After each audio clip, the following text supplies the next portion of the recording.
tissues, or more precisely, animal tissues. Tissues are a group of cells. If we look at types of tissues, we can see there are four types of tissues. Number one is connective tissue, epithelial tissue, nervous tissue, and lastly, muscular tissue.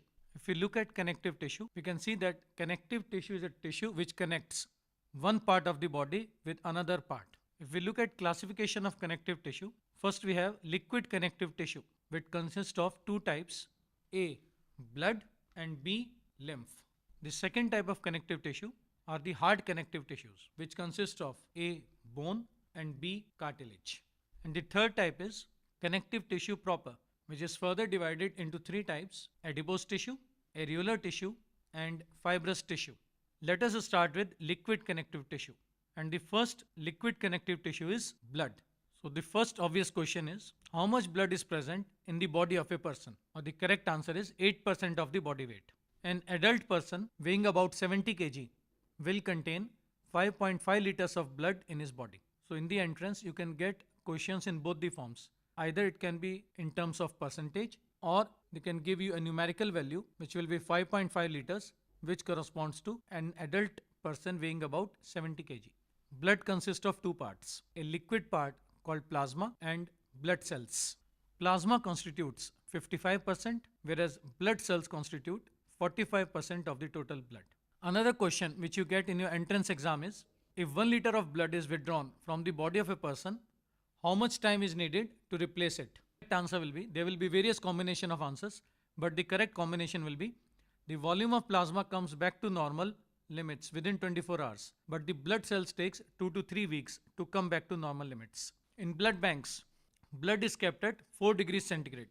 At this temperature, all ionic movements in the blood stops and blood attains ionic equilibrium. First we'll discuss plasma. Plasma is equal to blood minus blood cells. If we minus blood cells, we also minus RBCs. Plasma therefore is a straw or pale yellow colored liquid. Plasma contains about 90% water, and the rest 10% of plasma contains organic and inorganic substances. We'll first discuss organic substances present in plasma. And the first organic substance that we'll discuss is glucose. Glucose, as you know, is the respiratory substrate of the body. It is metabolized in the body to produce energy. Another question which you can get is, how much glucose is present in our blood? The answer to this question will be that glucose is present 80-20 milligram per 100 ml of blood. However, variations can occur.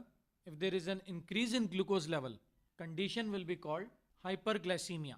If there is a decrease in glucose level, condition will be called hypoglycemia. Another organic substance present in plasma are proteins. The first of these is albumin. The function of albumin is to perform osmoregulation. That is, it regulates the amount of water present in the body. Second protein in plasma is globulin. It is of three types: alpha, beta, and gamma. Alpha and beta are needed for transport of substances, whereas gamma globulin is used for defense in the body. Third and fourth proteins are prothrombin and fibrinogen. Both of them are needed for blood clotting. Another organic substance present in blood is bilirubin. It is a secretion from liver, and its normal level is 0.2 to 0.9 milligram per 100 ml. So you get another question on this. What is the increase in the level of bilirubin called? And the answer is jaundice. Another organic component present in the blood is cholesterol. The level of cholesterol should never exceed 200 milligram per 100 ml of blood. If the level increases, it can result in deposition inside the arteries or the blood vessels. And particularly if deposits in the blood vessels of the heart, can result in decreased blood flow to the heart and decreased oxygen supply to the heart. Another organic compound in the blood is urea. The normal level of urea in the blood is 14 to 40 milligram per 100 ml of blood. You get a question on this. If the level of urea increases in blood, it is called, and the answer will be uremia. Another question which you get on urea level is, which organ of the body is damaged if urea increases in blood? Suppose I give you two options. Let us first say it is liver which is damaged, and the second option is it is kidney which is damaged. Your correct answer will be kidney, because if urea level increases, it indicates that kidney is not able to filter the urea out of the body. Coming to inorganic substances in the blood. Sodium and potassium are two very important substances. They are needed for conduction of nerve impulse.